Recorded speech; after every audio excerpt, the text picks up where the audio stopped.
Our starting point tonight is right here in Kenya, where the Africa Energy Forum has officially wrapped up in the capital, Nairobi. The four-day event saw calls for greater uptake of clean energy sources, but also the funding needed to create those generation sources. Remember, this is coming as policymakers and energy stakeholders move towards securing a climate-resilient future for the continent. Najma Abdurizak was at the forum's final day and explores some of the key issues covered this week.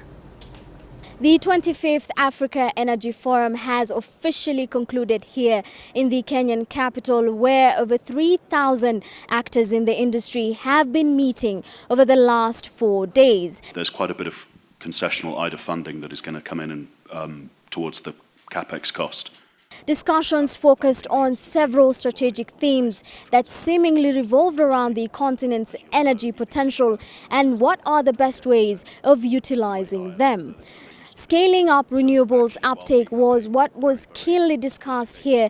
It's a strategy that policymakers, innovators, investors and energy players believe is a must-have ingredient for an African energy transformation to happen. For me, Africa is a natural destination.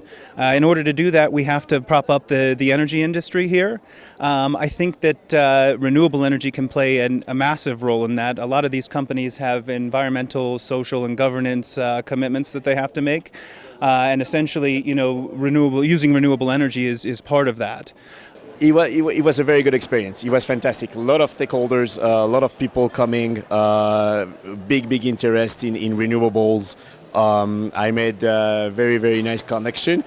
The issue of green funding was also on the discussion table here, a matter repeatedly brought about by sector players here, who pointed out especially the lack of funding in affordable, clean energy, a big challenge for the continent as it moves towards achieving its sustainable development goals. That in some markets there are risks that investors need addressed, and the governments have to be quite open about how they are going to create an enabling environment. But on top of that, multilaterals such as ATI equally have to be active and sit down with the governments to see what role we can play to address them. So the risks are there, but sometimes they are blown out of proportion relative to the actual reality. But we do hope that with the guarantees that we can provide, with the partnerships that we bring to the table, we can help bridge that gap and ensure that investments can come through.